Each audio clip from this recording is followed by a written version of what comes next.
다중우주론은 현대 물리학과 철학에서 중요한 개념으로 자리 잡고 있는 이론 중 하나다. 이 이론은 우리 우주 외에도 무수히 많은 다른 우주들이 존재할 수 있다는 가능성을 제기한다. 각 우주는 물리적 법칙과 구성 요소가 다를 수 있으며 일부 우주는 우리가 알고 있는 것과 전혀 다른 방식으로 작동할 수 있다. 다중우주론은 양자역학, 우주론, 끈이론 등 다양한 학문 분야에서 연구되며 우리의 우주와 현실의 본질에 대한 새로운 관점을 제공한다. 이 이론은 아직 많은 논란과 검증의 여지가 있지만 우주의 다양성과 복잡성을 이해하는 데 중요한 기여를 하고 있다. 다중우주는 뭐라고 단정짓기 어려운 우주입니다. 아직 직접적인 증거가 존재하지 않기 때문에 반증 자체가 불가능한 이론이죠. 사실 다중우주 자체는 하나의 이론이라기보다는 그저 예측에 불과합니다. 이론적으로 예견되었지만 직접적인 관측은 되지 않았다는 거죠.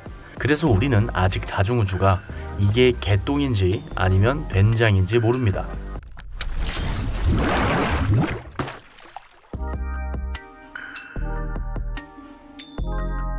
다중우주는 휴 에버렛이 1957년 상대적 상태라는 이야기를 하면서 시작됩니다. 사실 상대적 상태라는 개념보다는 나중에 다세계라는 단어로 더 유명해졌죠. 다세계 해석은 양자역학의 시간 변화를 다르게 해석한 개념이었습니다. 그러니까 양자 상태에서의 시간 변화는 슈레딩거 방정식과 파동함수 붕괴라는 두 과정을 따르게 되는데요. 이때 관찰자를 개에 포함한다면 전체 개의 상태를 슈레딩거 방정식으로 결정할 수 있다는 겁니다. 한국말 맞습니다. 이걸 아주 간단하게 이야기하자면 상자 속에 미노 베어가 있습니다. 우리는 이 미노 베어가 죽었는지 살았는지 알 수 없죠. 직접 보기 전에는요. 만약 우리가 이 상자를 열고 미노 베어를 관찰한다면 미노 베어의 상태가 우리에 의해 결정됩니다. 우리가 관찰하지 않으면 죽어있는 동시에 살아있는 상태인 거죠. 두 개의 상황이 동시에 존재한다는 겁니다. 그러니까 이걸 다르게 해석하자면 두 개의 상태가 또는 세 개가 동시에 존재한다는 거죠. 어떤가요? 해석을 다르게 했을 뿐인데 다른 세계를 하나 뚝딱 만들어냈죠. 어쨌든 다세계 해석은 이렇게 양자역학에서 이야기하는 시간의 변화를 다르게 해석한 개념입니다. 엄밀히 이야기해서는 다중우주론과는 많은 차이가 있지만 동시에 다른 세계가 존재한다는 비슷한 느낌이죠. 그래서 다중우주론의 시작을 휴 에버렛의 다세계라고 이야기하곤 합니다. 오늘 같이 살펴볼 다중우주는 맥스 태그마크가 주장하는 다중우주입니다. 맥스 태그마크의 유니버스라는 책을 참고했습니다. 그렇다면 1에서 4레벨에 해당하는 다중우주는 어떤 특징을 가지고 있을까요? 1레벨 다중우주론은 우리의 우주적 지평선 너머의 영역을 나타냅니다. 우리가 관측 가능한 우주 영역 너머에 존재하는 우주죠. 우리가 볼 수 있는 우주는 반지름 490억 광년의 구 형태입니다. 빛이 여기까지밖에 퍼지지 않았기 때문에 이 이상은 우리가 관찰할 수 없죠. 심지어 빛이 닿지 않는 공간의 크기는 무한대입니다.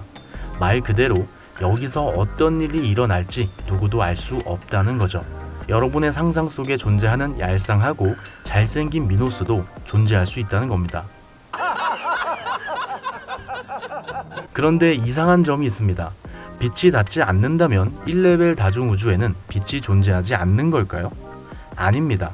우리를 중심으로 빛이 퍼져나가지 못했을 뿐입니다. 이 무한한 공간에서 다른 방향으로 다시 빛이 뻗어나가는 경우일 수도 있겠죠. 이렇게 정말 무한한 가능성이 있기 때문에 우리 우주 너머의 공간에는 또 다른 지구가 있을 수도 있고 또 다른 내가 있을 수도 있다는 겁니다. 태그마크는 또 재밌는 계산을 했는데요. 바로 이 또 다른 우주에 내가 있을 확률입니다. 우리 우주에는 양성자가 10의 80제곱만큼 존재합니다. 그리고 이 양성자의 배열 상태는 10의 118제곱개 정도로 겁나게 많아요. 태그마크의 계산에 의하면 이 배열 상태가 가질 수 있는 경우의 수는 10의 10제곱의 118제곱까지입니다. 엄청나죠? 그래서 태그마크는 다시 계산하기 시작합니다. 최종적으로 우주에는 아마 10의 10제곱의 29제곱미터만큼 떨어진 곳에 우리의 복제본이 있을 수 있다는 거죠. 어쨌든 우리가 관측 가능한 우주를 넘어선 곳에 다중우주가 있다는 게 1레벨 다중우주입니다. 그렇다면 2레벨 다중우주는 어떤 모습일까요? 지금 보시는 것처럼 거품 모양의 우주를 말합니다. 우리가 흔히 다중우주 하면 떠올리는 모습이죠. 단순하게 이야기해서 각자 다른 공간에서 각자 다른 빅뱅으로 인해 급팽창된 우주를 말합니다. 급팽창이란 빅뱅 초기 우주가 누구보다 빠르게 팽창했다는 이론입니다.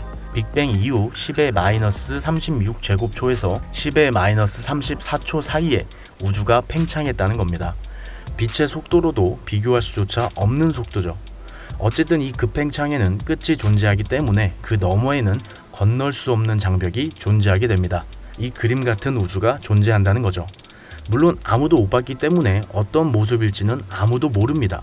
조금 더 쉽게 이해하기 위해서 태그마크의 말을 빌려보자면 물고기는 물을 공간으로 인식하지만 육지를 공간으로는 인식하지 못할 겁니다. 물고기에게는 건널 수 없는 장벽이 있는 겁니다. 육지로 올라와서 걸을 수 없으니까요. 하지만 분명히 강이나 호수가 끝나는 부분이 존재하죠. 그리고 그 너머에 육지가 존재합니다. 뭐 이런 느낌이죠. 촉근 이론에서는 이런 공간이 10의 500제곱개만큼 있다고 예측합니다. 엄청나게 많죠. 그렇다고 해서 뭐 젤리로 만들어진 우주가 있다, 딸기 우유가 살아있는 공간이 있다, 이런 의미가 아닙니다. 예를 들자면 중력이 굉장히 강한 우주 정도로 생각해 볼 수 있죠. 모든 것이 하나로 땅땅하게 뭉쳐진 우주가 존재할 수 있다는 겁니다. 딸기 우유, 뭐 젤리 이런 거 아니에요. 그래서 2레벨의 다중우주에서는 생명이 없는 우주가 대부분일 것으로 보고 있습니다. 어쨌든 굉장히 많은 우주가 거품처럼 각자 독립적으로 존재하는 우주라는 거죠. 3레벨 우주는 2레벨 우주와 비슷합니다. 하지만 선택에 따라 다른 세계로 진입한다는 게 다르죠. 지금 보시는 그림처럼 선택에 따라 한 가지 세계만 존재하는 게 아니라 다른 선택의 세계도 존재하는 겁니다. 우리는 그저 선택한 세계로 뻗어나갈 뿐이죠. 슈레딩거의 고양이가 죽어있는 상태도 존재하고 살아있는 상태도 존재하지만 우리는 한 가지 상태만 인식한다는 겁니다. 끝없이 우리의 선택에 따라 세계가 분화되고 복제되고 있는 걸 말하죠. 평행우주라고 보셔도 무방합니다. 이 3레벨 우주에서는 조금 재밌는 일이 발생하는데요. 만약 선택에 따라 다른 세계가 생긴다면, 그리고 그 경우의 수가 무한하다면 아마 또 다른 나는 늙지 않은 상태로 죽지도 않고 계속 살아있을 수도 있습니다. 죽지 않고 늙지 않는 경우의 수로만 움직이는 나라면 충분히 일어날 수 있는 일이죠. 어쨌든 3레벨의 다중우주를 그림으로 표현해 보자면 이런 느낌입니다. 선택에 따라 무한대의 우주가 존재하는 거죠. 4레벨 우주는 수학과 관련이 있습니다. 우주 전체가 하나의 수학이라는 거죠. 후보자들에게는 재앙과도 같은 말이지만 이 4레벨의 우주가 최종적으로 우주의 실체라는 겁니다. 1, 2, 3레벨의 우주는 사실 근본적으로 같은 물리 법칙을 공유하지만 4레벨 우주는 우리가 알지 못하는 어떤 다른 물리학으로 이루어진 우주입니다. 수학이 우주에서 너무나 꼭 맞게 적용된다는 게 그 증거입니다. 모든 것이 수학으로 증명된다는 거죠. 아니 암흑물질은 계산이 안 되잖아요. 내로남불인가요? 아닙니다. 진정하세요. 4레벨 우주는 우리가 아는 물리학과는 다른 수학으로 움직이는 우주죠. 그러니까 우리가 알고 있는 수학적 지식이 모두 틀렸다는 걸 의미할 수도 있는 겁니다. 애초에 다른 물리학 법칙이 적용되고 있는데 우리가 괜히 약간 비슷한 물리학 법칙으로 접근하려고 하니까 설명이 안 된다는 거죠. 그래서 4레벨 우주는 우리가 상상할 수 없는 수학으로 이루어진 우주를 말하는 거죠. 어쨌든 오늘 본 맥스 태그마크가 주장하는 다중우주론을 같이 봤는데요. 결국의 결론은 하나입니다. 우리가 알 수 없는 물리학 법칙이 모든 우주를 지배하고 있다는 거죠. 그럼 다음 영상에서는 또 다른 다중우주론으로 돌아오겠습니다. 그 전에 우리 너무 다중우주 이야기만 하니까 지겨울 수 있죠. 그래서 중간에 달의 뒷면에 대한 이야기와 에미론에 대한 이야기도 준비했습니다. 다음 다중우주 영상에서 쉬이 나게 다른 우주로 같이 여행해요. 그럼 오늘도 영상 봐주셔서 감사합니다. 다중우주에 많은 가능성이 있지만 그 가능성을 선택하고 세계를 만드는 건 결국 나라는 사람이죠. 실패해도 나, 성공해도 나입니다. 이건 변하지 않죠. 그러니까 어떤 모습을 하고 있어도 자신을 잃지 않길 바래요. 아마도 여러분의 시작점에 가까운 그 꼬맹이는 변하지 않아도 될 만큼 멋진 친구였을 겁니다. 그럼 내일은 우리 조금만 더 행복합시다.